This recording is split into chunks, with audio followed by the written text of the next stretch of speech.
Hey everyone, Dr. Josh Axe here. Welcome to the show where each and every week I cover the science and principles behind how to grow in body, mind, and spirit and take your health and your life to the next level. Today I'm going to be joined by Dr. Paul Saladino. Dr. Paul is someone that I've talked to before and have been really impressed with all that he's done. He's a double board certified medical doctor. He's the host of the Fundamental Health podcast, and he's the founder of Heart and Soil and a new company, which I'm excited to try some of his new product, Lineage Provisions. Lineage has created meat sticks that have grass-fed meat plus organs in them. So really an amazing superfood product. On today's episode, we're going to be diving into really some controversial topics around modern medicine, the root cause of finding chronic illness. We'll talk about veganism versus carnivorism and which is actually better for the environment, all on today's episode. Dr. Paul, welcome to the show.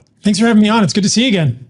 Yeah, great to see you. You know, I know every time we've talked, I've learned a lot, and I love talking about all things carnivore diet and just food is medicine. And I know for you, I'd love for you to kind of share your story a little bit about how you got into this space and industry, because I know you as a kid were over medicated, you suffered with autoimmune issues. So talk to us about sort of your background and how you healed yourself. And also I'm kind of interested, if you had autoimmune disease and started to reverse it, how that sort of correlated with you becoming a medical doctor. Yeah, I mean, I think one of the reasons that I went into medicine originally was because I grew up in a family of doctors. My dad was a doctor, my mom was a nurse practitioner, and I was just curious and really wanted to understand how human bodies work. I think I had this really bad experience when I was like a young adult, taking my car to the mechanic. And I hated the feeling. I had my first car was a Honda Accord. It was a two-door 1985 Honda Accord.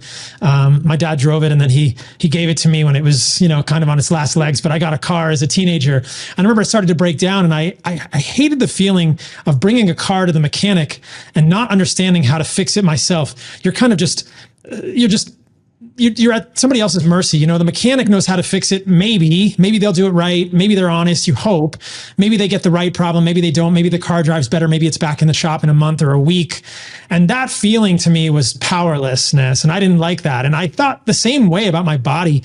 And I realized I never wanted to feel that way about my health or the health of my friends or my family. I thought, I don't want to have to go to a doctor when I have asthma or eczema, which were problems that I suffered with as a child, or know people in my life, whether it's a future girlfriend or a wife or children or my parents or my sister, my niece and nephew, when they're having problems and not really understand what's going on as much as I possibly could. Because what if the doctor doesn't know? Or what if the doctor doesn't think about things the way that I think about things? Maybe the doctor is a very intelligent, well-intentioned physician, but is just from a medical model that's based on pharmaceuticals, or thinks about, the diet differently than I would, or has different goals than I do, or doesn't have enough time to spend with me or my family. So that was really the genesis of my interest in medicine. Was I wanted to be sovereign over my health, and then understanding what I could, thinking about things from a root cause perspective, hopefully translate that or share information that was helpful for other people. So first I went to PA school in cardiology because my dad was a medical doctor and he worked way too much.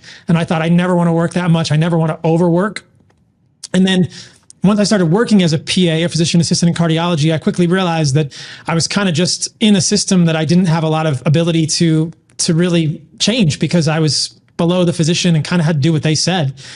So they would even mime to me, just think here, just think within the heart box. Don't think outside the heart box. When here I was, a curious, person learning about medicine and practicing medicine at the beginning of my career a number of years ago, thinking, well, I'm really interested how our metabolic health connects to the heart, or what about the connections between the thyroid and the heart, or the gut and the heart? But it was hard to go outside of the heart box when I worked in a cardiology practice, even though the guys I worked with were great. So then I went back to medical school and then back to residency at the University of Washington, and then the University of Arizona was medical school. And through all of that time, I had my own autoimmune issues, which I'd been trying to fix my whole life, which were eczema and asthma. And it wasn't really getting fixed. I tried a lot of different things. Before I was a PA, I tried veganism. I lost a lot of weight. I was very skinny. I should say I lost a lot of muscle mass. I lost a lot of lean muscle weight. I was too skinny.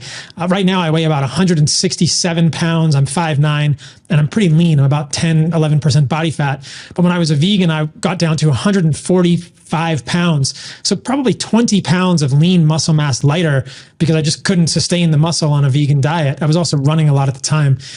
So I had a vegan phase. Then I was kind of paleo for a while, but my eczema continued, which was interesting to me. I even tried autoimmune paleo, but my eczema still kind of came and went. I couldn't quite figure it out. It became a problem for me in medical school, specifically because I did a lot of jujitsu in medical school, and I would get eczema on my elbows and my knees from kind of wrestling on the mats, and that sometimes would get super infected, like a staph or a strep. And so I really wanted to figure this out. That eventually led me in my residency at the University of Washington to doing one of the more extreme experiments I've done with a strictly carnivorous diet, which is all animal products. So I basically ate meat, eggs, organs, and animal fat and salt for a year and a half. And that really improved the eczema, but I ran into some issues long-term with electrolyte balance, probably due to ketosis long-term was hard for my body. So then I kind of trended back toward maybe the center a little bit. And now I include some plant foods, but I still eat a lot of vegetables. In fact, I don't eat any vegetables, and we can talk about why if you want. So right now I eat something that is, I've kind of termed an animal-based diet, in contradistinction to a plant-based diet, which is mostly plants with some animal foods. There's an idea of an animal-based diet. And I think of this as just thinking, well, we get a lot of our nutrients from meat and organs. So that's kind of the center of the diet, or the animal foods. For me, it's meat, organs, and raw dairy, raw milk, raw kefir. And then I have in my diet a moderate amount of fruit and fruit juice, honey, those kind of things as well now. So, and that's can be more broad than people think when you imagine that things like cucumber or avocado and zucchini and squash, these are all fruits in contradistinction to vegetables, which are like the leaves and stems and roots and seeds. But I've also, I think over time it's been interesting for me, and then I'll let you chime in here. I'm much more relaxed about all this now, and feel like, look, if people eat vegetables and they enjoy them, those are much better than so many of the other ultra processed foods that we eat. I think that what's interesting for me is to see that, especially with people who have autoimmune disease, a lot of people do seem to benefit, at least anecdotally, from cutting out some of the foods that we think of as healthy, whether it's grains like oatmeal or wheat, or some vegetables do trigger people. So that's really where I've landed at this point, like just kind of raising this gentle little flag to people to say, hey, if you're struggling with an autoimmune disease and you're not doing great, you might try and cut out the salad and see how you do. But if you can eat the salad and you feel great, then more power to you. Well, Paul, we have a couple things in common. One is we both had our first cars as Honda Accords. So I drove a 1988 stick shift that my dad insisted I learn on a stick shift, and so I, so enjoyed that. And then my family, we were Honda family. So I drove an Accord for a long time, and then I think over time, and this is one thing I can appreciate about you, is that like our minds can change over time, and I think through experience and working with patients and we tend to learn. And I know that I used to be a lot more strict and militant about the way I ate, and really soften. And one of the things I think that really helped me is realizing that everybody's different, and it's really important. I think I realized too, one of the most important things that you and I can do as practitioners, but also helping our patients do this, is have a higher level of awareness. It's like, if you want to grow spiritually, you want to be spiritually aware. If you want to have great relationships, you need to have emotional intelligence and self-awareness and other awareness. But the same goes for our health, is really keeping track of what works for our own bodies. And this is one of the things I've really loved about Chinese medicine. It's that so many of us are different. Some people can eat vegetables, and there's a few people who maybe shouldn't eat vegetables at all. And so that's the reality I think that I'm living in, at least right now, is that I think that there is a lot of flexibility based on somebody's, current health status and genetics in terms of what foods they tolerate or don't tolerate. And so I'd love to hear more about sort of your why you don't eat vegetables. I do want to mention I interviewed, Dr. James D. Nicolantonio recently. Yeah. And so, he had mentioned some of his research on, carnivore, thinking it's good for a period of time, but also worrying about what you had mentioned, that sort of alkaline and acidity and that electrolyte balance and some of what happens here. Obviously, getting fruits in your diet, especially certain fruits like watermelon or whatever it might be, could, help remedy that pretty quickly. correctly. But I would love to hear more about that in terms of why you are, why you're vegetable free, which, by the way, I have a nephew who would really, be interested in this diet. So, share. I think it's interesting because, I have a niece and a nephew. I don't have any kids right now, but I have a niece and a nephew. And, I think that if you look at kids, it's pretty easy to feed kids meat and it's pretty easy to feed kids fruit. I think as humans, we're drawn to those things. Yeah. And even within the category of fruits, there are some things that I don't tolerate well. In fact, on my wrist, it's hard to see now, but on both wrists, I have healing eczema because I recently tried to reincorporate tomatoes into my diet. And tomatoes are technically a fruit. If people are curious, a fruit is anything that has seeds within it. That's probably a fruit. And then the vegetables, canonically, we think of as the leaves, the stems, the roots, and probably the seeds of plants. That's the difference there. The fruit are the sort of the reproductive parts of plants where they kind of encase the seeds often and try and push the seeds out into the environment. They'll put the fruit around it. Sometimes the fruit is colorful and sweet. Sometimes it's not. But the vegetables are the other parts of the plant's roots that support it in the ground, that bring nutrients from the ground, the water from the ground through the stem into the leaves where the plants do photosynthesis. But I think that as humans, we've always been drawn to the fruit and we've pretty much always liked meat. And it's interesting that I think that for some people, they have more sensitivities to the defense chemicals in the plant parts that are not the fruit. And we see fruit. Plant defense chemicals are something that I think is becoming more and more controversial, but I think that they do affect humans. And the problem here is that there probably will never be an NIH-funded randomized controlled trial that could ever be done looking at how plant defense chemicals affect humans because it's very bio-individual, as you said, and I don't think anyone would ever fund it. But one of the unique things about the world that we live in today is that social media provides both you and I with this opportunity to gather hundreds, if not thousands or tens of thousands of stories from people. And what I've seen from that and in my clinical practice previously is that there are some people, there's a subgroup of people, bio-individuals, who just do better without some of these plant parts like vegetables, whether it's because of oxalate sensitivity, oxalates being this dicarboxylic acid found in things like spinach leaves. It's found in rhubarb, which is actually toxic if you don't eat it. Like the rhubarb leaves are quite high in oxalates. Oxalates are moderately found in things like almonds and other foods. So some people are sensitive to oxalates. They just accumulate in our bodies, whether it's because of the absence of certain gut flora or other genetics. I, for whatever reason, seem to be sensitive to it, whether it's a lectin in tomatoes, even though it's a fruit. There are these individual sensitivities. And so, like you said, I think being aware of how foods affect us is such a gift. And it really takes a lot of intentionality and planning and awareness of our foods. Because for me, some people might think this is boring, but I basically eat the same foods every day now. I get into a routine. The first thing I do in the morning when I get up, I live in Costa Rica. We were talking about this before the podcast. I get up around 5 or 5:30 because I want to go surf. And the first thing I do in the morning is I have a glass of raw kefir with some honey before I surf, maybe have some watermelon juice. I go surf for 2+ hours. I come back and I have breakfast, which is some kind of meat, maybe some organs. I have a little cucumber cut up in it. It's with salt, maybe butter. I'll eat, a little more fruit juice, maybe more kefir with honey. And that's kind of how I do it throughout the day. I'll eat some meat, some organs, maybe some cheese, some raw dairy, some honey, and some fruit or fruit juice throughout the day. And I kind of repeat that throughout the day. And so when I vary something, if I add one thing to my diet, and this past experiment was tomato paste, I went to the farmer's market here in Costa Rica and I got 12 or 13 organic tomatoes because I wanted to do an actual experiment. I take the skin off and I take the seeds and I try and boil them down. And it tastes great. I mean, I really appreciate tomatoes, like a homemade tomato paste in my burger. But within a few days, my eczema's back. And I think, okay, something about that doesn't affect me positively. But if you look at the nutrition space, there are many people who will respond negatively to me talking about that. And perhaps I haven't done an elegant enough or a clear enough job talking about it, but they'll say there are no randomized controlled trials that tomatoes are bad for humans. And I can say like, well, they clearly don't seem to work for my immune system. Yeah. It's the idea that if people are struggling with generally autoimmune diseases, I think where we see this most manifest, whether it's a joint pain issue like an osteoarthritis, a rheumatoid arthritis, an inflammatory bowel disease, or an irritable bowel syndrome, a thyroid issue like autoimmune thyroiditis, skin issues like eczema, psoriasis, multiple sclerosis. I mean, I think a lot of illnesses that we suffer from as humans today are autoimmune in some nature.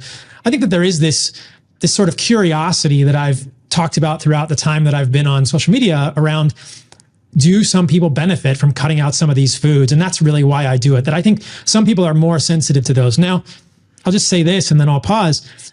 Cutting out vegetables, I think, is probably the last thing most people should do if they're trying to improve their diet, with the first things being cutting out soda, cutting out seed oils, cutting out ultra processed and refined foods, probably cutting out grains, especially moldy grains. And then at the very bottom, is like, well, maybe then you take a look at the vegetables. But I think that for the majority of people, there are much more high priority things to do before looking at the spinach and the kale and the almonds. But if people get through all the other stuff and then they get to the bottom of the list and they're still kind of suffering like I was with eczema, then cutting those things out for some amount of time to do an experiment, I think, is worth it. And it's the kind of thing that's pretty safe. As long as you're eating other nutrient-rich foods like meat and organs and fruit, you'll be fine. And then, hey, if it works, great, and your symptoms get better, you don't have to reincorporate. And if it doesn't work, then you can go back to including those foods. And I think you've done a valuable experiment.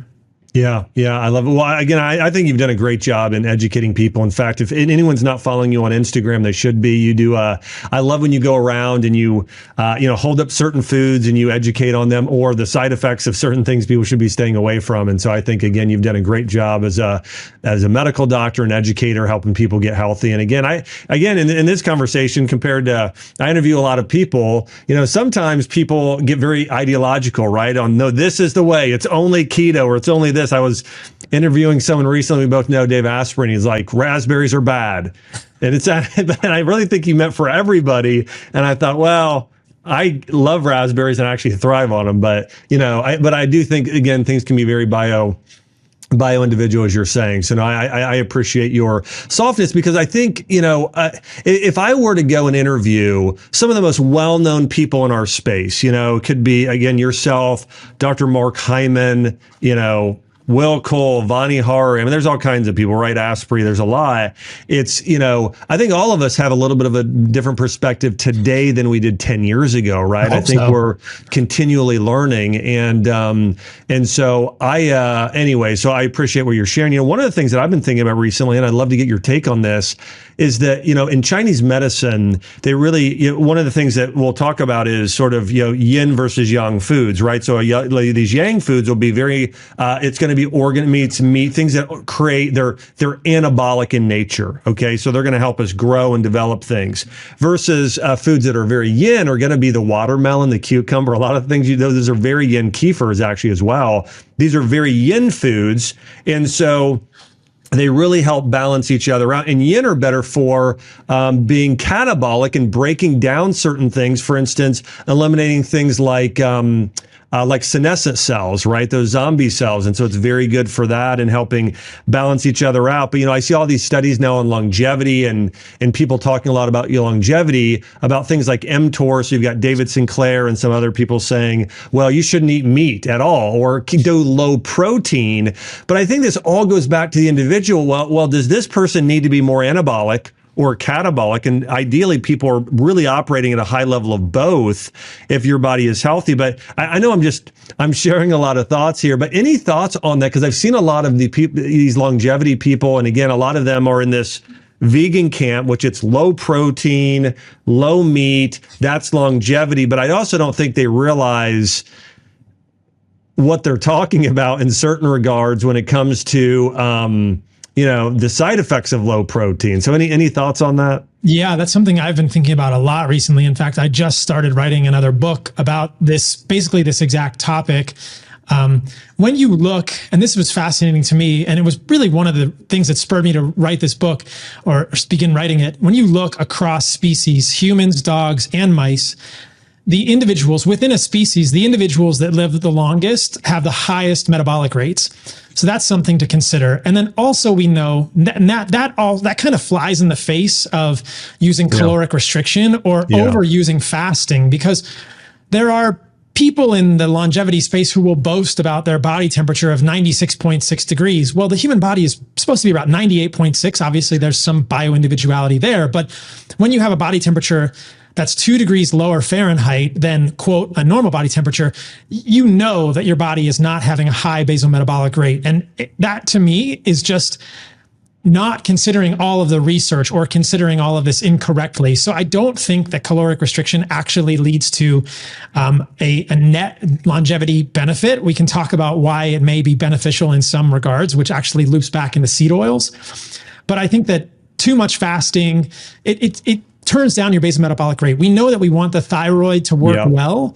And curiously, many of these same influencers that boast about low body temperatures also have to take supplemental testosterone and thyroid hormone to normalize their hormones. And so, let me jump in because this is such a good point, because I was going to say it's hypothyroidism and low testosterone is linked to shorter lifespan. I mean, it just, and so, keep going there. I love what you're saying. So I think that is kind of the same illustration of what we have with meat. It's just saying, okay, well, there's some research that if we overactivate mTOR, that could be negative for humans. But what happens in most humans is that when we exercise or when we consume certain amino acids like leucine, or when we consume carbohydrates, because insulin also activates mTOR, we turn on this set of cascades, this signaling cascade in the human body that leads to rebuilding or making things stronger in the human body. And I don't think that's a bad thing.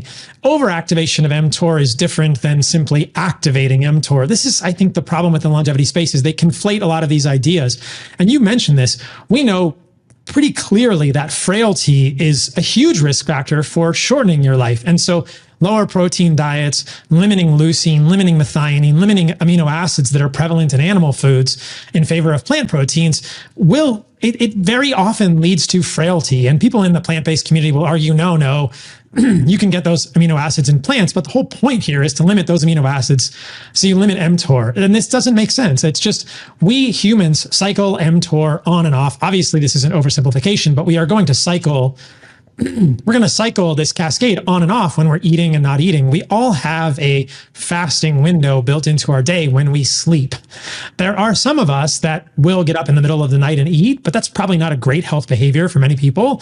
I think the majority of people listening to this podcast have a significant window every night when they sleep. And at that point, your mTOR is turned off, and all of these sort of mechanisms that are quote unquote fasting can be activated. And so I worry about both caloric restriction, protein restriction, animal food fearing, and they're all kind of looped into the same way of thinking, which I think has flaws when you examine it carefully. Over fasting, anything that really is pushing against your metabolism or lowering your basal metabolic rate should be carefully considered when it comes to a goal of health span or lifespan and longevity. Because like I said, we know that it's pretty clear that higher metabolic rate, having a thyroid that works well, having testosterone that's healthy, these are real indicators of longevity. And if you look at people in the longevity space, many of them are they're just missing the plot, because like we said, they're taking thyroid, they're taking testosterone, and they have lower body temperatures. They're sort of like thinking they're doing something right, but they're just misinterpreting the research, and that to me is a little dangerous.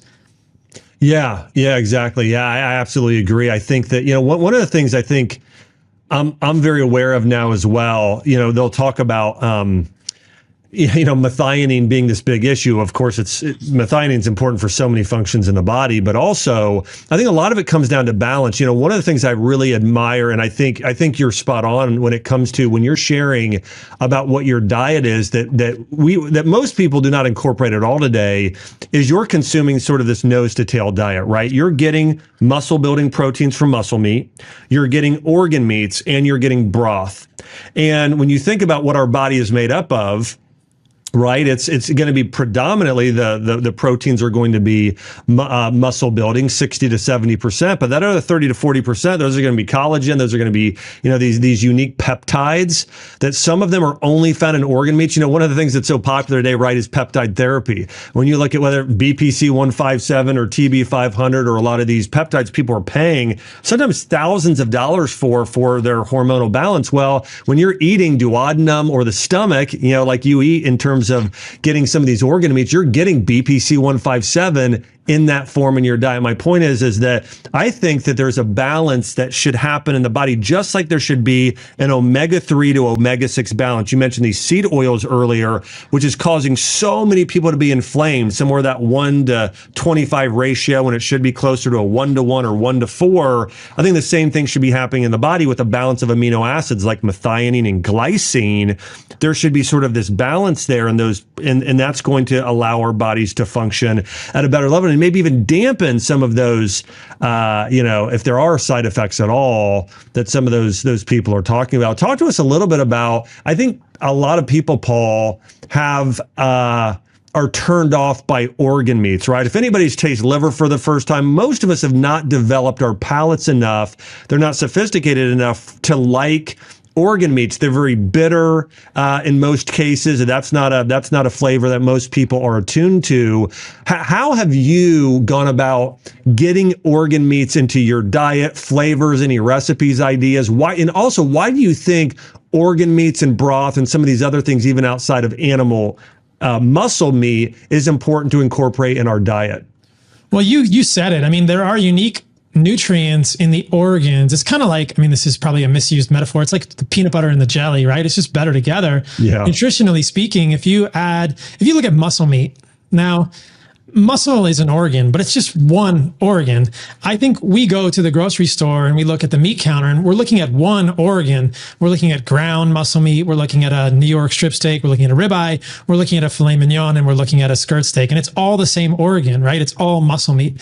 Now that's very nutritious for humans. It has iron, it has B12, it has some K2, it has choline, and it has, a small amount of things like riboflavin. But if you look at the liver, for instance, liver has bioavailable vitamin A in the retinol form. There's really not much of that in muscle meat. It has much more riboflavin. It has much more bioavailable folate. There's almost no folate in the muscle meat. It has more biotin. It has more vitamin K2, more choline, and then it has other minerals that are not so much found in muscle meat. So muscle meat is high in zinc, liver is high in copper. Again, there's this balance here that happens over and over if we look at these. And then you look at an organ like the heart. Well, the heart has higher amounts of taurine, this amino acid that's kind of getting a lot of press recently because it's been studied across species and associated with longevity. Well, that's interesting. Only found in animal foods. And a lot of the vegan longevity folks will supplement with taurine and other animal-based nutrients, which is kind of ironic as well. Circling back to the previous part of the conversation. So heart is higher in taurine. Heart is very high in coenzyme Q10 or ubiquinone, which is a key part of the mitochondrial electron transport chain.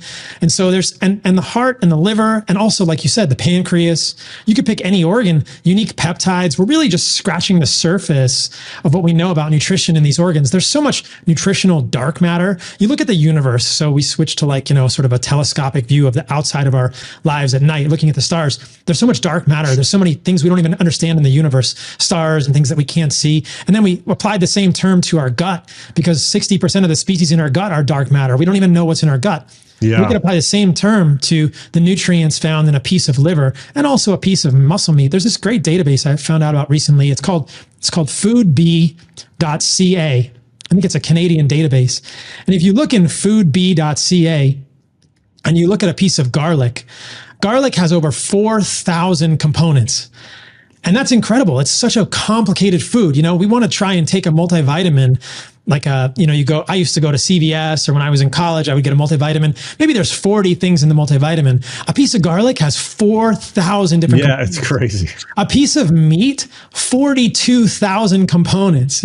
Liver is probably on the order of 30 to 40,000 components. You really can't recreate that in a synthetic multivitamin. You say, oh, well, I can make a multivitamin with creatine. Well, you probably couldn't make it with creatine because you couldn't make it that big enough, but I can make a multivitamin with vitamin A and all those things you mentioned, Paul, vitamin K2, I can put that in a multivitamin. Yeah, but can you put hepatocyte growth factor? Can you put taurine? Can you put this, a certain peptide in heart? Can you put tufsin and splenin and splenopentin from the spleen? Can you put the BPC 157 and other peptides we don't know about? So there's this level of complexity of our food that we're not even aware of. And I think that the take home for people is just high level. Whole plant and animal foods are just rich sources of information for the human body that can't be recreated at this point in time, our technology is inadequate to recreate these in a multivitamin. And so this is the benefit of eating organs, just like there's a benefit to eating, a diversity of foods from both the plant and the animal kingdoms. Again, something that I've kind of changed my mind on over time and evolved with. But if you're eating just muscle meat, you're missing out on unique nutrients in a lot of those organs that aren't in your diet. And you asked, how do you do it? I mean, with liver specifically, which I think is probably the first organ for people to include, maybe not the easiest, but the first, you can just do a half an ounce of liver per day. And there's lots of ways to do it. You can do it in a desiccated capsule. That's Heart and Soil, the company that I built. Or you can do it a piece of raw liver if you trust your source and it's previously frozen. All raw food has some risk, but if you trust your source, it's pretty safe. Nothing is perfectly safe, but you could do raw liver, like half an ounce. You could just grill it very lightly, not completely charring it, or, you can grind it into muscle meat and make a burger with an organ in it. Yeah. I've been eating a lot of heart recently, and I'll actually grind the heart and mix it with muscle meat. So you can make a hamburger, and there are great companies doing this now, like Force of Nature. That's exactly what we did with Lineage, is we made these air dried meat sticks with liver and heart in the meat stick. And so you can mix them in with the muscle meat, and then they don't taste as much. That's one of the things we're proud of. I mean, yeah, I'm proud of the fact that we got some liver and some heart into the Lineage meat sticks, but I'm also proud of the fact that you can't taste it. Yes. Yeah, exactly. We've used Force of Nature. They're a great company, and you really don't taste it. I mean, and if you do, it's just a pinch, and the health benefits are worth it. But yeah, I don't notice it at all.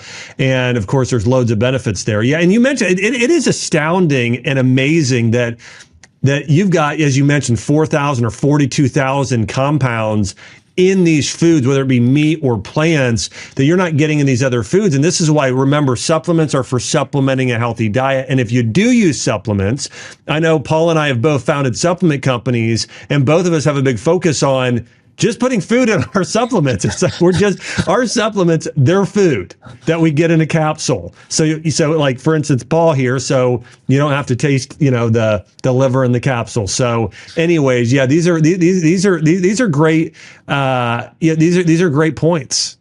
And I think there's a time and a place for other supplements. I've been experimenting recently with more creatine in my diet. Because creatine is so valuable for humans, and I don't always eat 2 pounds of meat in a day anymore. And 2 pounds of meat, a kilogram of meat is between 3 and 5 grams of creatine. And gosh, there's a lot of benefits to humans for 3 to 5 grams of creatine per day. So let's just experiment. And this is technical and we don't have to go down this rabbit hole, but I've been thinking about methylation a lot recently. I've known that I have polymorphisms in my MTHFR, which is the methylene tetrahydrofolate gene, for a long time. And I think that for me as a human, I feel better when I take a methylated B vitamin if I'm not getting quite enough liver, or I'm just, if I'm traveling or something. So getting a methylated B vitamin and having that in my sort of, my wheelhouse, in my toolbox, or when I'm traveling or I can't get enough of the organs, really helps me supplement with those extra B vitamins. So I think there's a time and a place for supplements, but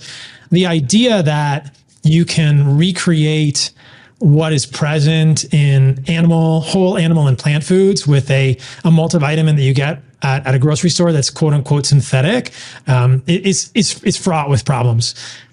Yeah, I do want to mention something about methylation here, and I think you'd agree with me on this, is that I do think a lot of people out there are going and buying, who knows, on anywhere, buying a methylated B vitamin, and I do think that can be great, a vitamin, essentially a methylation B vitamin complex.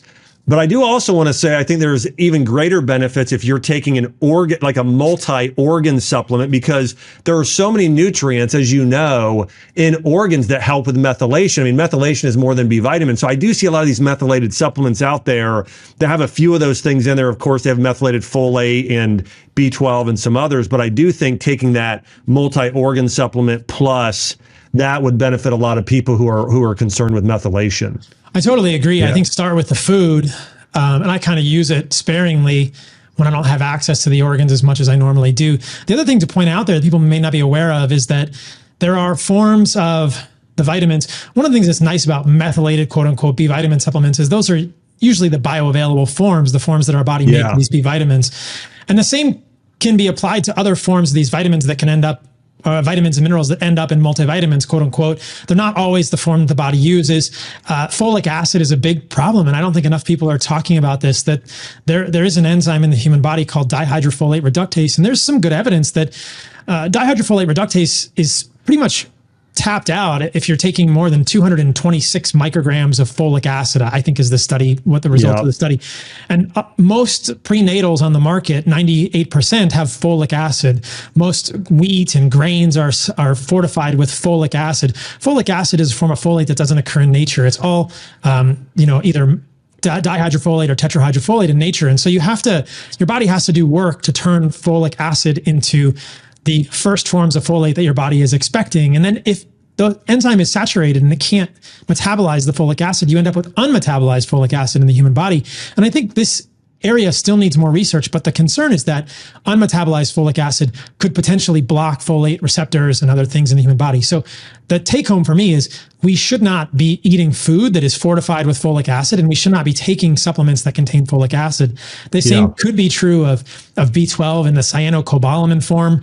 Again, I think there are very small amounts for cyanocobalamin, but again, you're putting literally cobalamin with cyanide in your body. Now, I don't think it's going to kill someone like a toxic dose of cyanide would, but cyanide is a mitochondrial toxin. And so we shouldn't be taking supplements that have these, I would say, non-natural, that term is fraught, but non-natural forms of the vitamins in them. I mean, there's no doubt the ones you mentioned, and there's many more, right, that are just cheap minerals, right? A lot of these calcium, I remember one of the first times I realized this is when I was in studying, is that before I opened up my practice, I read a study on calcium and how calcium supplementation may actually cause calcification of your arteries and actually lead to heart disease. And so it's wild to think about, like, you get what you pay for. If you're buying supplements, buy food-based supplements, not a lot of those cheap supplements we talked about, ones that are absorbable.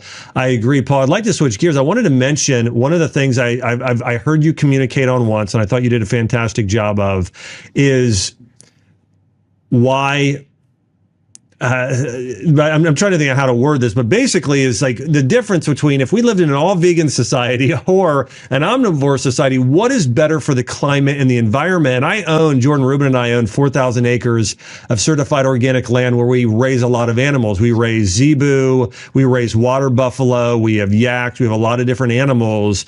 And we really believe and know that we are actually helping the planet build back topsoil. But a lot of people today, I'll even tell you, like, when I was taking courses, this wasn't that long ago, I went and got a master's at Johns Hopkins University in leadership because I wanted to continue to learn more about leadership and in psychology. And when I was there, this one professor, this was multiple professors, like, they gave the example of eating meat destroys the environment. And I started getting an argument online. I'm like, you know what? I can't, anyways, this probably isn't helpful for my grades. But all that being said, please share your thoughts on that topic. Yeah. So one of the other projects I'm working on now is a documentary, and the documentary is not specifically about environmental concerns, but we were talking about the environment in the documentary. The documentary is about how humans can transform their health with choosing better food. And it's not just, limiting calories. It's the quality of your food is the key arbiter of our health long-term. But as part of the documentary, I went to a farm here in Costa Rica, just at the bottom of the mountain where I live. And I'm walking on the farm, there's maybe 25 Brahman cattle, and it's not a big farm, but the grass is green. There's cow poop, which is going to become fertilizer for the ground. There's little ducks over in a stream to the side. There's birds flying around. There's bugs. If I dug up the soil, there's worms. You can see this all around Costa Rica with some of these small farms. These cows are not destroying the environment. They're not just trampling the grass and it's not just a dead field of poop and cows. It's actually an ecosystem. And you can see that if you go to any operation that's small scale or a large scale operation in the States or in Europe, or especially in Australia, where the agriculture is very incredible, where people are actually trying to mimic the way that ruminants, cows specifically, these are animals with a rumen, whether it's a buffalo, an elk, a deer, an antelope, or a cow. These animals are meant to live on grasslands. That's what they've always done. Yeah. There's an incredible study looking at the methane emissions. I think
the methane emissions and the carbon dioxide equivalents, the greenhouse gas equivalents in the United States in, I think it's like 1885.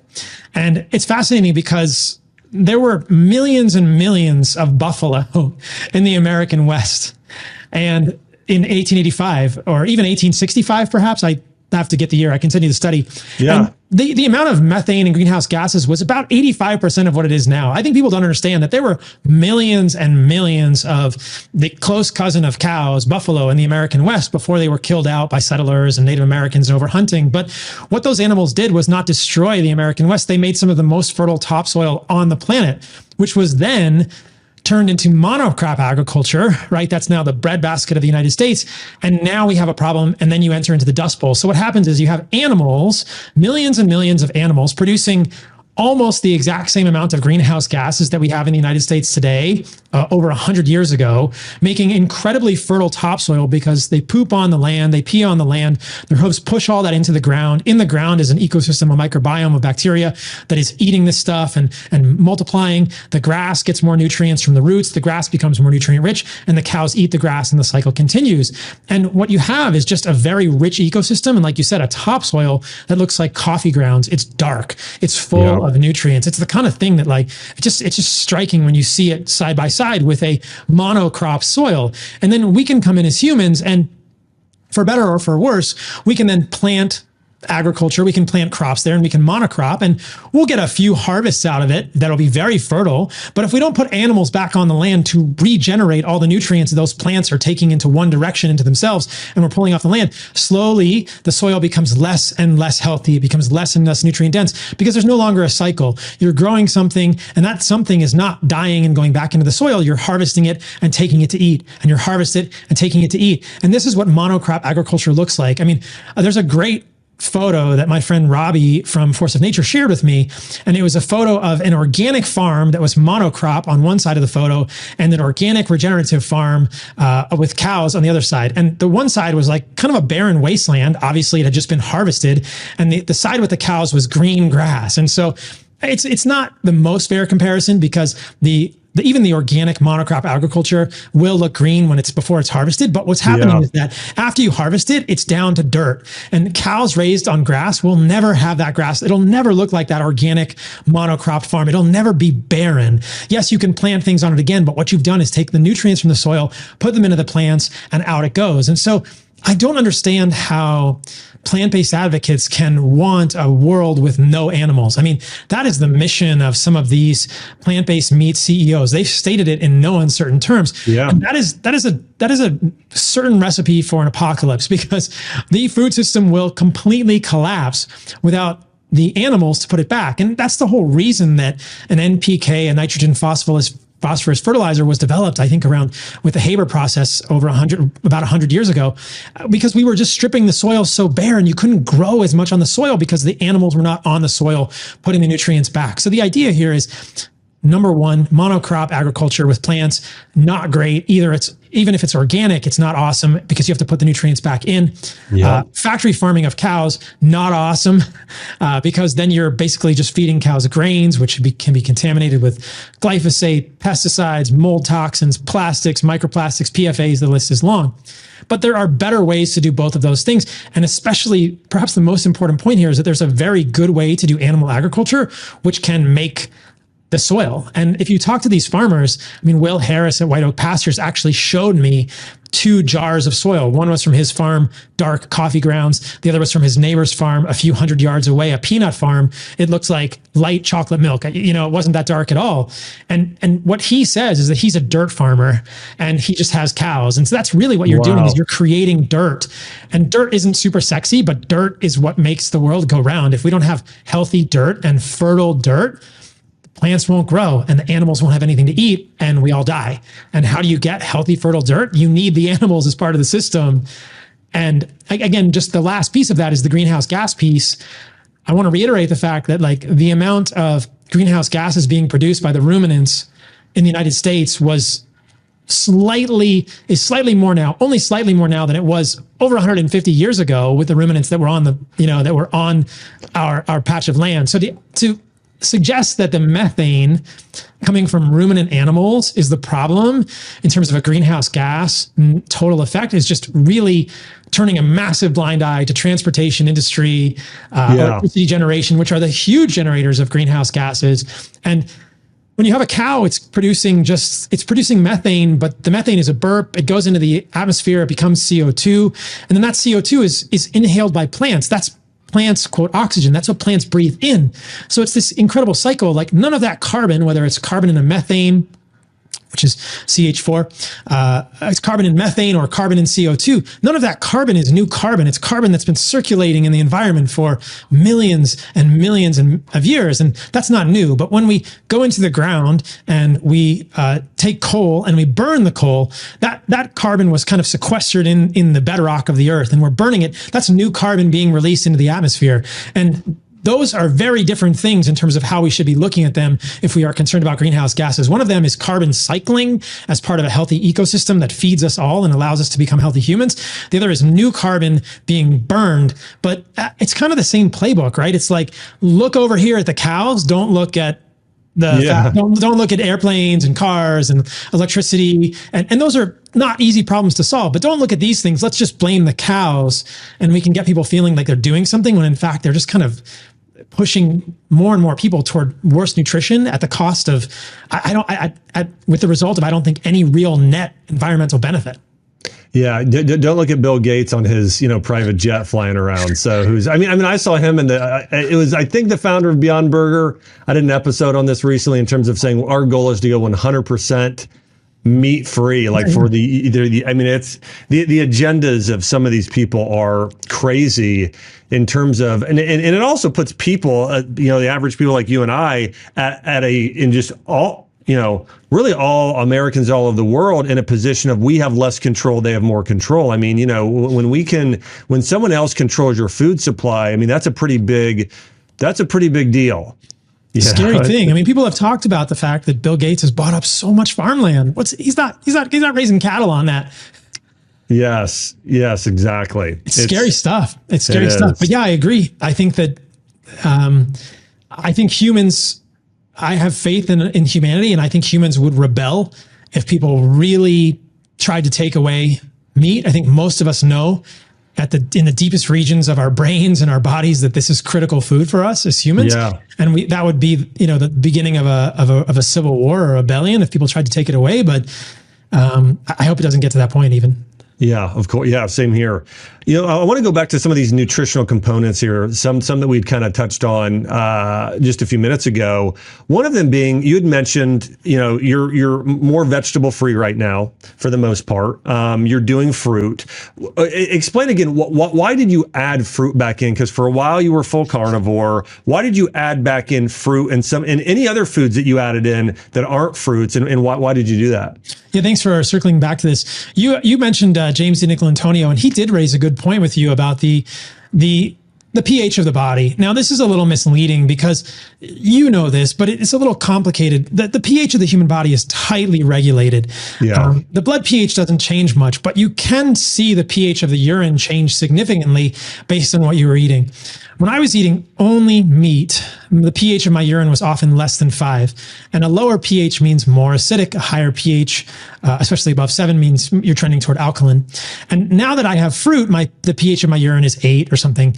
So it's a totally different environment in the human body. And when we can measure the blood pH, that doesn't change whether you're eating only meat or plants and meat or only plants. But the cellular pH and the interstitial, the space between the cells, that pH may change. So I think James has a legitimate concern here that if you're only eating meat, and this was something that it took me a while to realize also, and you're not getting enough of those alkaline minerals that are coming in the plant foods or some other, basically you pretty much need to get plant foods for the alkaline minerals. It could change the pH of the interstitial fluid or the cells and create stress on the body.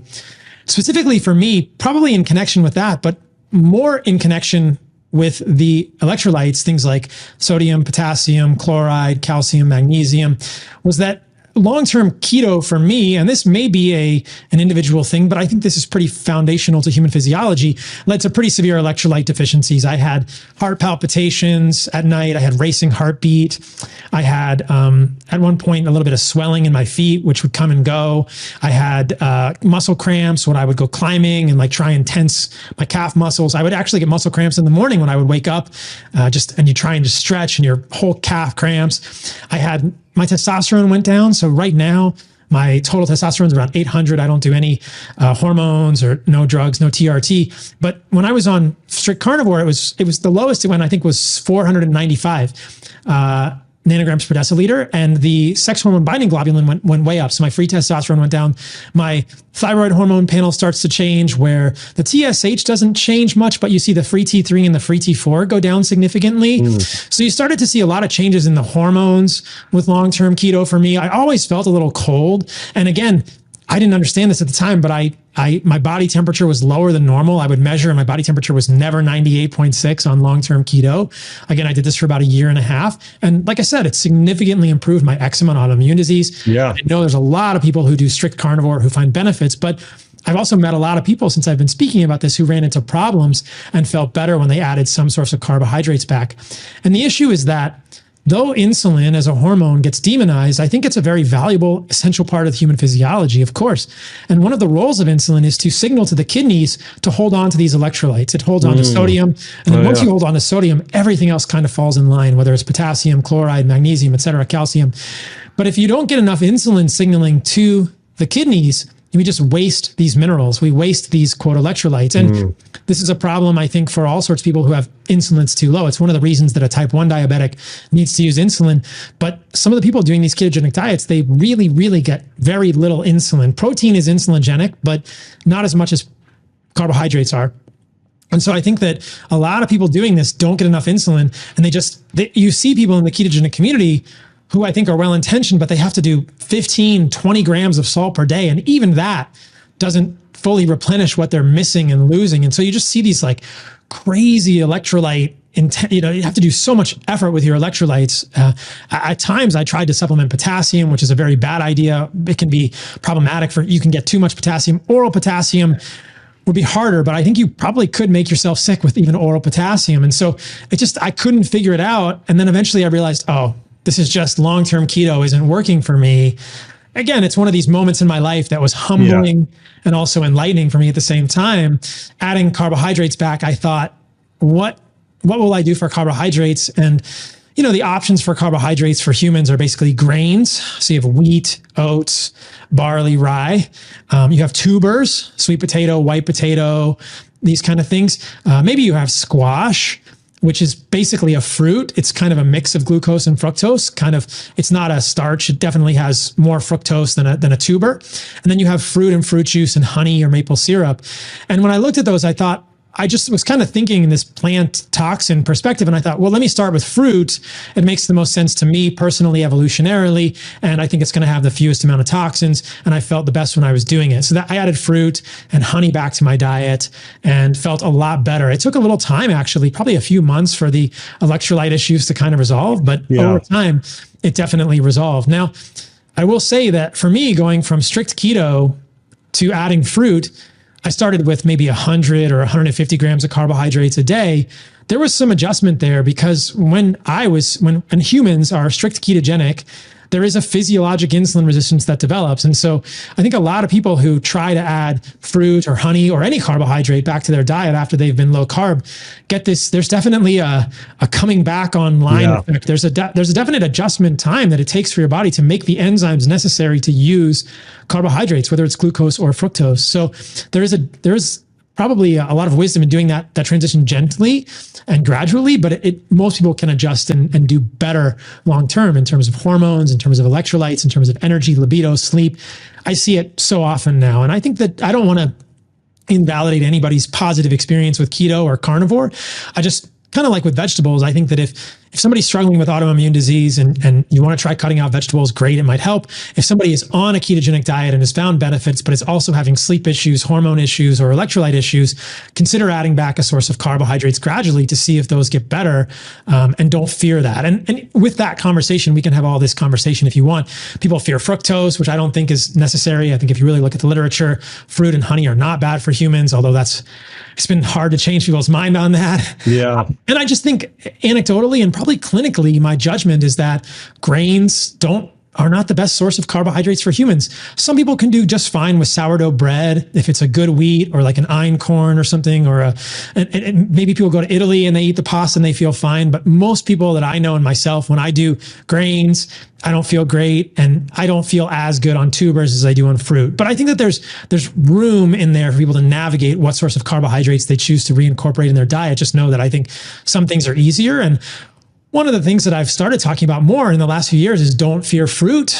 If you do fear fructose, I think that it's worth people investigating why they fear it. And I think it's actually very, very good for a lot of people. And there's great research on fruit juice and the benefits. Yeah. I was talking to Joe Mercola here recently. He was on the podcast and he was telling me, he was like, I eat pounds of watermelon a day. So it was interesting because, he had said, because again, everybody changes. In the past, he had mentioned, he had written whole books on how fructose is evil, and now we all come back around. The reality is, I think we all are continuing to learn and grow. And so, I can appreciate that. And so it's interesting. I started wearing one of those continuous blood glucose monitors.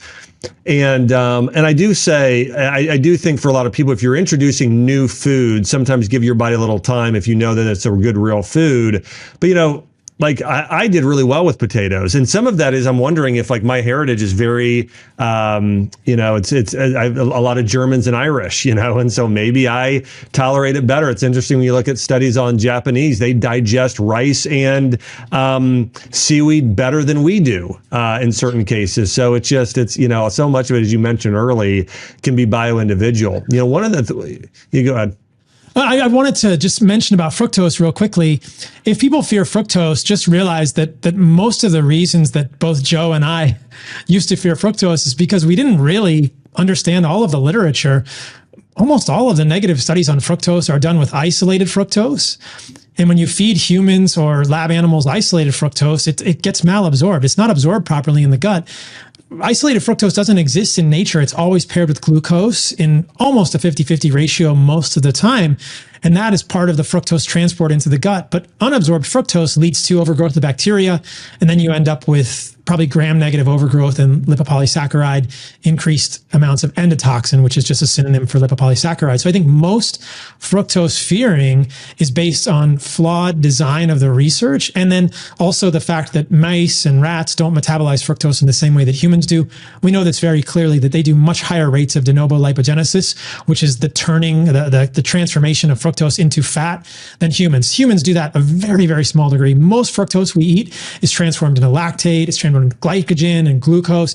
It's such a small amount, less than 1% or around 1% of the fructose gets turned into de novo lipogenesis. And so you think, that's just a vanishingly small amount if you're eating, even if you're eating 40 grams of fructose a day, 0.4, it's like it's a vanishingly small amount, and mice and rats do much more than that. So if you really look at the literature on fructose, I think that the people who have been sounding the alarm about it are well-intentioned, but it doesn't check out when you really read the research. And I share my blood work all the time on my podcast, and my hemoglobin A1C is lower than it was when I was a carnivore. My fasting insulin is still around 3. It's just there's no evidence that fructose is harmful. And this is another point that often gets overlooked in keto communities. There's a very interesting randomized controlled study looking at Atkins diets, either low carb or zero carb. And one of the fears with fructose is advanced glycation end products, but we know that a ketogenic diet and a low carb diet actually increases advanced glycation end products more. The one they were studying was methylglyoxal, MGO, and it increased, I think, 2.4 times on a zero carb Atkins diet. So anyone in the ketogenic community who is concerned about advanced glycation end products, I've never heard anyone really explain like a ketogenic diet increases advanced glycation end products because of the way that the physiology works. So this is just not something to fear in humans. And not everyone needs to get all of their carbohydrates from fruit, but I think that, again, it gets a little granular for people, but I'll just point out a few things. Rice, just be aware that a lot of rice has arsenic. So be careful with the rice, right? And then oats. Okay. Oats also accumulate cadmium. One of the things that's fascinating to me, and we get back to this kind of vegetables piece, is that plants will accumulate heavy metals in their seeds sometimes. So just be careful with that. And if people are eating those foods, I think you can eat those foods, but just if you have symptoms, just make sure you check the heavy metals, because rice is traditionally a problem with arsenic. Some rice has more than others. Even chocolate, if it's grown in a soil with high amounts of cadmium, can have significant amounts of heavy metals, even lead. So the seeds of plants just tend to accumulate metals. So I don't think people should stop eating chocolate. It's just kind of like, be aware that you should check your metals if you're eating a lot of those foods. If you're eating rice with chocolate and oats, just check your heavy metals. Yeah, I think there's always a conversation around, and the way that I'm going to be doing a podcast episode on this in the future on, well, it's related to how untrue most studies are. You know, there was a study came out on studies, and basically it found like 51.3% of studies just can't be trusted, because if you would go and redo the exact same study, it would be sometimes on the totally polar opposite. You know, they've done this anyways. And so you're really aware of this. But one of the things that is incredibly unfair is any of these documentaries that they do on meat. Of course, they're doing it on conventional grain-fed meat. And then they're just saying, oh, meat is bad. And you're like, well, why didn't you take at your friend's farm or our farms, the grass-fed animals that were slaughtered properly and it had a perfect diet and a perfect life? Like, use that one. My point there, though, is I just want to point this out. I do think the same can be said for certain grains, right? I think if you are going to buy grains and you are going to eat the way that people ate grains, as I've studied this thousands of years ago, the grains were sprouted by some people if they're doing it properly, and then they were fermented, and then they were in organic soil. So it is a very, very different type of grain. And even some today, they've also been hybridized. And so be careful. It is a completely different food that you're getting today oftentimes. And so when you're reading studies, just for everybody listening, if they're telling you meat is bad or fruit is bad or this is bad, which fruit? The ones that we're growing in, Paul living in Costa Rica, or I'm in Puerto Rico right now, like in our backyard, or the ones that are like basically bags of water that they, anyways. So just, yeah. Did you see, you mentioned David Sinclair earlier in the podcast. Did you see what came out recently about the resveratrol stuff? There was something on Twitter that was pretty interesting, just so people know. There was kind of this, there was just this crazy comedy of errors where, he was touting resveratrol in super physiologic amounts you would never get from a grape or a peanut or a blueberry, and touting it as a longevity substance. But when they repeated the experiments, nobody could repeat his experiments and find that it actually did what he said it did. So, there was one study showing positive, and then like 10, multiple studies showing, no, it's really not doing your body any good. And I actually read somewhere, and I need to find the study basically going through that one of the main researchers of that first study was compromised in terms of had financial connections to and of course this happens constantly. And that's why so many studies tend to be, or a lot, not all, but a lot tend to be inaccurate. It's dangerous. Yeah. So if you're taking a resveratrol supplement, my advice would be throw it out. Like it's not. Here's another idea. Eat grapes. Yeah. Eat blueberries have resveratrol as well. Yeah. Yeah. So, but you make a great point that like I think that it's not, and again, I want people to understand, I'm not saying don't eat chocolate, don't eat rice, don't eat oats. Just know that if you're struggling, there are all sorts of different avenues to pursue. And that's what's been most interesting for me over the years, and to try and refine the message as I'm thinking about it. Because, hand up, I've been guilty of saying, oats are harmful for humans. And I think, in retrospect, I think that's too brazen a statement. But I do think that behind that, there was good intention in science saying, not everyone digests oats. Some oats are high in cadmium. There are digestive enzyme inhibitors in oats, and not everyone does great with oats. Personally, and I think that I had stress fractures from oats because of the high amounts of phytic acid in oats when I was a runner in the past. Wow. So, but I think that I just want people to understand, and this is perhaps something we've been coming back to a lot in the podcast, that the first step is getting rid of the garbage that everyone knows is garbage, the seed oils, the highly processed sugars, the high fructose corn syrup, which is not the same as the natural sugar you find in fruit, the highly processed food, which has all this historically imbibed or, imbued with nutrition and information into the food. When you get rid of that, you can run into problems. If people are doing all those things, and there are some foods that we think of as healthy that could be triggering people, and that's where I think the nuance of what I'm trying to communicate to people as gently as possible comes out. I don't think everybody needs to do those things, but know that some of those are possibly harmful for people. Reminds me of something I'll just mention as I'm rambling here. So if caloric restriction is beneficial, we're circling way back, Josh. Yeah, it's great. If caloric restriction is beneficial, there are studies in animals that show that when they calorically restrict the animals, the membranes change composition. And this to me is fascinating because it loops into the seed oil conversation. So the membranes become less unsaturated. The membranes become more saturated when animals have caloric restriction. So caloric restriction, we talked about earlier, probably problematic for humans and animals in general because of hormonal problems long-term. But if there's a benefit, it's possibly because it allows the body to remove some of the polyunsaturated fats that have accumulated in the membranes. So most of these studies are done in lab animals, which are fed seed oils. I mean, the lab animal diet is not the natural mouse wild diet, right? It's a mouse chow, which is full of soybean oil. And so if they're calorically restricting a mouse and you see the membranes becoming more saturated, then you have essentially, you're undoing some of the damage that the seed oils in the mouse diet has done. And potentially in humans, that could be the same beneficial effect. But I think there's better ways to saturate your membranes, which is to eat less polyunsaturated fats from seed oils. So I just wanted to mention that because I think it in some ways corroborates the notion that seed oils are harmful for humans. Seed oils are, of course, the corn, the canola, the sunflower, the safflower, the soybean oils, which are high in a omega-6 polyunsaturated fat called linoleic acid. One of the unique things from a bad perspective about linoleic acid is that it gets stored in our membranes. And so if your membranes become more highly full of linoleic acid, it probably leads to problems for humans. And so it's interesting that we see if caloric restriction has any benefit, it's because it's undoing the effect. It's potentially undoing the effect that we've been doing with these seed oils. And I would say don't calorically restrict because you'll just hurt your thyroid and your sex hormones, which you need to be vital. Just get the seed oils out of your diet and eat more saturated animal fats, butter, ghee, tallow, the fats that we're told are so bad for us, but are probably incredibly healthy, or almost certainly incredibly healthy, and certainly the fats we've been eating for so long. So that's just an interesting little aside story.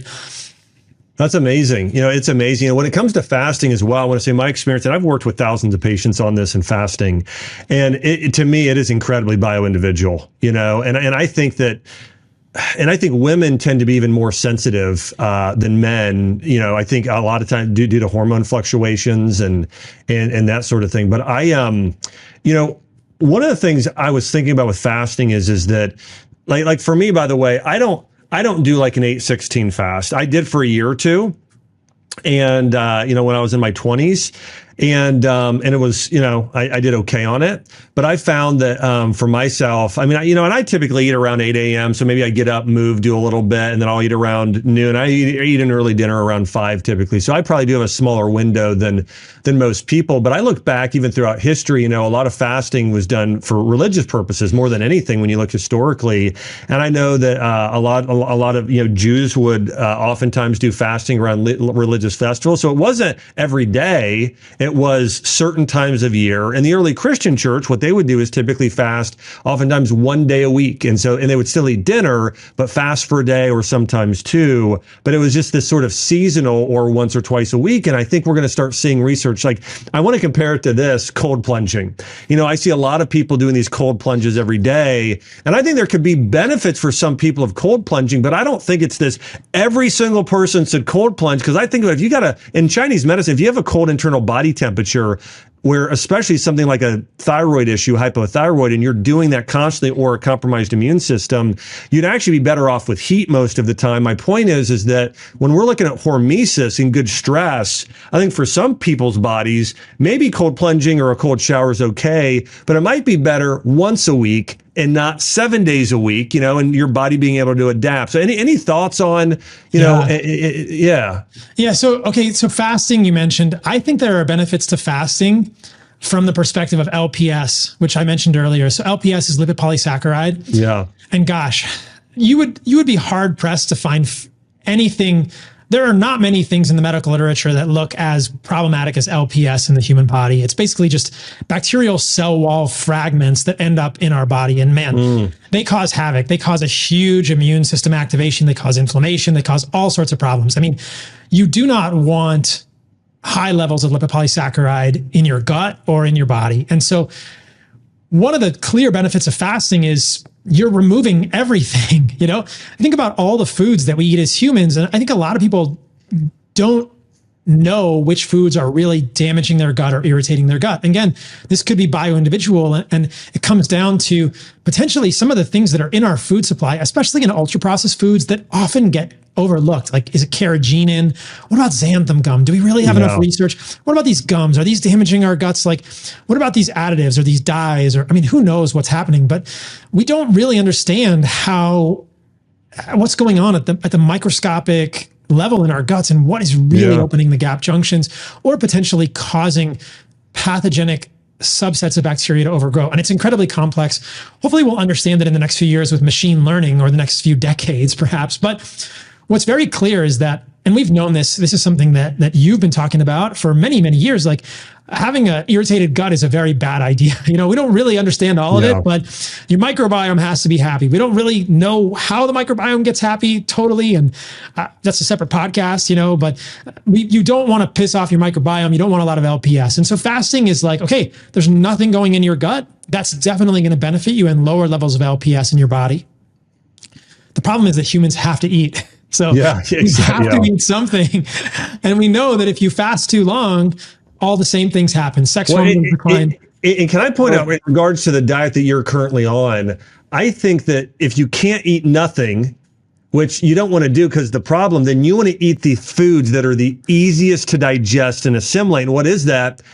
It's meat and fruit. I think so. Yeah. I think so. And I think I'm particularly sensitive. I think there are a lot of people who could eat more than just meat and fruit. But one of the things I think is cool about an animal-based diet is it gives people, and a carnivore diet, gives people a good starting point from which to build on. And so, so I think fasting is great, but too much fasting we know is a problem. A little bit of fasting can really help people understand what it's like to not have so much LPS in their system. Yeah. And since we're talking about lipopolysaccharide, I'll just add this one nuance that I recently learned about. A lot of times saturated fat gets blamed when you're talking about endotoxin and LPS. But there's a really interesting part of the literature, if you look at it carefully, that saturated fat, though it's increasing levels of LPS, it's forming these lipid rafts, and it's actually detoxifying LPS. It's pulling it out of the gut and through the liver, so it's detoxifying it. So people in the plant-based communities will often point to saturated fat and say saturated fat is bad. Look at its increasing levels of endotoxin, but it's doing it in a different way than other things that increase endotoxins, like alcohol would increase lipopolysaccharide, things that are clear gut toxins, glyphosate, et cetera. But saturated fat very much looks to be detoxifying LPS. So I would argue that saturated fat is protective against LPS, and things like polyunsaturated fats are damaging and probably are going to stoke the flames when it comes to lipopolysaccharides. So if people end up in that kind of rabbit hole, just know that if you look carefully at the research, saturated fat, especially from animals, the longer chain saturated fats are probably protective when it comes to LPS. And so you mentioned cold plunging. I think it's great. People are starting to push back on this a little bit. The science on cold plunging is actually pretty shaky. There's not a lot of great research on cold plunging. Does it feel good? Yeah, because your body thinks it's dying. I mean, it's a lot of epinephrine. It's a lot of epinephrine, and it's a lot of catecholamines. It's epinephrine, norepinephrine, and dopamine. But I think that we have to be able to ask the question, is it good to have that much of a catecholamine release in humans? I don't know. Does cold plunging have benefits in terms of mental resilience? Sure. Yeah. I think there's a lot of benefit to cold water for resetting our psychology. For me, I know that if I'm frustrated or I'm angry about something, if I go in the ocean, which is actually pretty warm here in Costa Rica, but even if I just get in a cold shower, like it's kind of a state change, Yep. So I think cold water is very valuable for us as a state change. If we're in a bad mood, especially for me, just personally, I can just relate it. Just if I'm angry or I'm frustrated, state changing in water of really any temperature, but especially a colder water, helps kind of snap me out of my ruminating thoughts, right? That's beneficial. But I think we also need to admit that putting yourself in very cold water too much is probably has a breaking point, at which point it's very harmful for humans. And there's lots of anecdotes out there now of people. I mean, I was just talking to a friend and he said, gosh, if I cold plunge too much, I always get sick. And I thought, yeah, it's probably, I don't know if anybody's ever done the research, like it's probably immunosuppressive, which, yes. I mean, there are things in our environment which are immunosuppressive, which can be beneficial in the short term if you have immune overactivation. But a lot of those immunosuppressive things you wouldn't want to do long term, whether we're talking about a biological in Western medicine that they would give someone for rheumatoid arthritis. I mean, the immunosuppressive drug is going to help them symptomatically short term, but long term, it's going to increase their rate of bloodborne cancers and pneumonias and all kinds of things. So just because something is immunosuppressive doesn't mean you always want to do it. And certainly if you have immune overactivation, immunosuppression can help in the short term, but I think you have to get to the root cause of what's activating your immune system in the first place. So I'm actually not a huge fan of cold plunging. I sold my cold plunge, Josh. Wow. Yeah. Man, you're like the first. Wow. Yeah. And I think that there's levels, right? So I am also fortunate to have a river below my house, and the river is probably 70 degrees. Yeah. And that's perfect. Like, yeah. I think a 65, 70 degree river feels great. And that's great. And it's enough to kind of state change and chill my mind out and change my environment. But I don't need a 35 degree cold plunge anymore. I just didn't find a use for it. Yeah. Yeah. And this goes back to, I think part of a theme of what we've talked about is there's a level of awareness. If just because one study says it or one expert on social media says it doesn't mean it's for everybody. Yeah. I think really so much of this stuff, again, as we've talked about, is bio-individual, learning what really does well with you. And in Chinese medicine, it would be if you've got a lot of too much internal body heat, which some people do, it would be good, but a lot of people don't. 50% of people probably don't. And so in that case, you want to be really cautious and wise about it. So anyways, yeah, I think these are great points. One of the last questions I want to have for you, Dr. Paul, is you've interviewed a lot of people. I know you converse with some of the top, medical doctors and health experts in the country. What is maybe one of the best pieces of advice or something new you've heard recently that just sort of opened your eyes to something? Again, it could also be a piece of life advice if that's something that's striking you. Yeah, I was actually talking to one of my friends yesterday, and I was asking him like how he deals with like negative feedback on social media and stuff. And he said like, I'm going to paraphrase him and I hope I don't butcher it. He said like, if you expand your purpose, basically his advice was nobody's criticism of you really matters if you expand your purpose. And I thought that makes a lot of sense to me. Like, because I think that for me as a human, one of the hard things, and this probably just has to do with the way that I was raised or my experience as a child, like I'm just sensitive to criticism. It's just hard to think that I was wrong about something. And this, like there are people in the health space who can respectfully discuss ideas, but there's a lot of people in the health space now, and I'm not sure if this is increasing, I hope it's not, who are kind of making their brand about cutting other people down. Like it's kind of a zero-sum game. And that their brand is about becoming arbiters of truth. Like they're the only person who knows what's right and everybody else is wrong. And I'm going to show you why this guy is wrong and this guy is wrong and this guy is wrong. And a lot of times they do this with like a lot of shouting and a lot of bloviating and, histrionic action. Yeah. They get really triggered. And I just, that stuff, I just think as a human, it affects me negatively. And I think like, wow, like that's just such a bummer. I don't understand. It borders on ad hominem type of attacks. And I think that I don't understand why it's out there. And I think the hardest thing for me is to see those people gaining traction. And my friend said, just like expand your purpose and all those people become less relevant. I thought that makes sense. Like ultimately for me, the less I pay attention to comments on social media, the happier I am. And the more I meet people in person, I'll tell you this, Josh, I've never met, there's probably a selection bias here, but no one has ever come up to me in person and said, what you said hurt me. It's like, invariably, it's people coming up and saying, thank you for the work you're doing. But I mean, it's just as valid for somebody to come up and say, hey man, I cut out all plants from my diet and I did horribly. You should really think about not saying that to people, or I tried your animal-based diet and I felt horrible. No one's ever said that to me in person.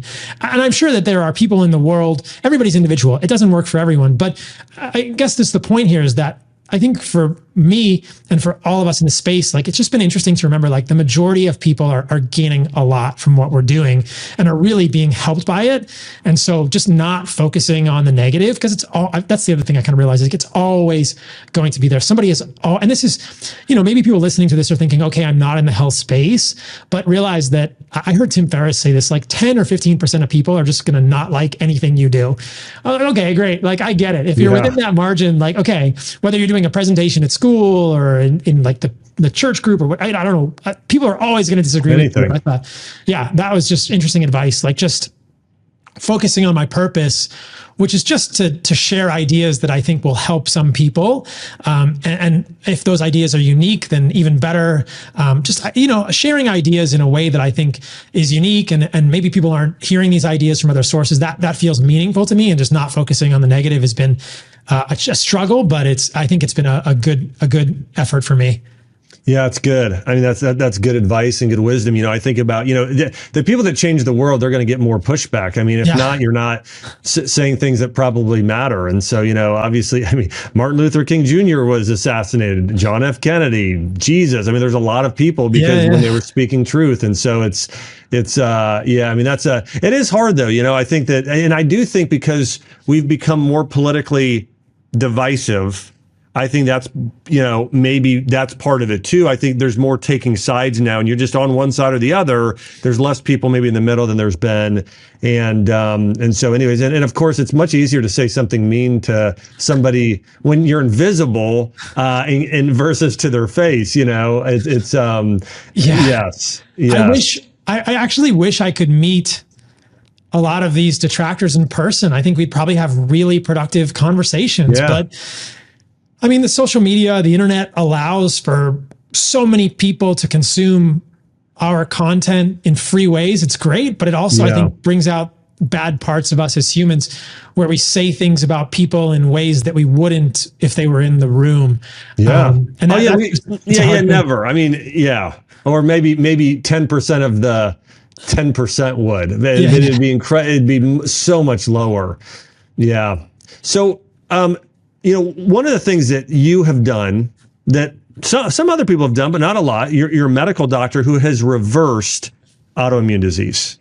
And there are a lot of people listening, I think, and a lot of people will see this video or listen to this podcast who are struggling with autoimmune disease. What is your best advice? Just like you were able to reverse autoimmune disease, what are a few steps, and you've covered some of them probably, but what are some of the steps people should take in terms of if they've got autoimmune disease, want to reverse it, what are some of the things they should start doing today? I think start with your diet and make it as simple as you can, which is really, like we talked about, you summed it up really well. I think that an animal-based diet is a great place to start. That's just my perspective. If it's valuable, people can espouse it or try it. But I think simplify your diet as much as you can for some amount of time, and then see if the autoimmune condition gets better. And then the goal is always to add things back and have the most diverse, interesting, fun, life-giving diet in all of the ways that you can. But at the same time, I think that the quality of life is multifaceted. And for me, personally, I think for a lot of listeners, quality of life is personally for me is not having eczema. And so I'm willing to not eat tomatoes because I don't like having itchy patches on my arm. Yeah. And I know that that's kind of my immune system get a little pissed off underneath the surface. It's not just my skin, it's systemic. And so that to me is the compromise that I'm willing to not eat. Chocolate also triggers my eczema, bread. I'm willing to not eat these foods, even though they're all delicious, because that's my sort of highest quality of life in net. And so I think if people are struggling with autoimmune disease, and we talked about some of the ideas of which autoimmune diseases are out there, there's so many, just simplify your diet as much as possible. Make your diet as high quality as you can, which is just obviously unprocessed plant and animal foods. Make as much of the food as you can at home. Understand the details of everything you're putting in your body and putting on your body. That's really, I think, the devil is in the details. And the more you are intentional about everything that you're eating, drinking, and putting on your body, the better you'll do. And I think I really strongly believe that so much, probably north of 95% of autoimmune disease is fixable if people can put that much intention into it. And that's not a small feat. It's hard to change where you're getting your water from. You got to get a water filter. It's hard to change the foods you eat. It's hard to cook your own food, especially if you have a family. But I think that's where the biggest movers are. And I'm really encouraged by all the people that I've seen, because I think that the flip side of that is desperation and loss of hope. And the only answer, or not the only answer, but one of the main answers that Western medicine will provide is medications, which inevitably have side effects and don't correct the root cause. So if people want to use medications to correct an autoimmune disease, that's totally valid. That's your decision. But I think that when people are able to avoid that, it's such a cool story for me to hear, because I think, wow, you've saved your life. You've saved yourself a lifetime of side effects, and you've given yourself a higher quality of life than you would have had on that medication, without a doubt. Yeah, it's so good. Well, I encourage everybody to check out Dr. Paul Saladino here. Check out, he's got a podcast. He's got a great book called The Carnivore Code Book, and he's also got a cookbook. Also, check out his new beef sticks. They've got organs in them, right? We all need more organs. So I want to encourage you guys. It's called Lineage Provisions. You can go online and search Lineage, Lineage Provisions, to get your organ and grass-fed meat sticks that you can't taste the organs, which some of you are going to love. We're super proud of them, yeah. I want to say thanks everybody for tuning in today. Remember, each and every week we uncover the science and the principles behind how to take your body, mind, and spirit to the next level. And hey, if you're not subscribed, make sure to subscribe, like, and share this podcast. And just again, so grateful, Paul, for you coming on and sharing your wisdom with us today. Thanks again. Thanks, Josh. Great to see you, man. I really enjoyed the conversation. Me as well.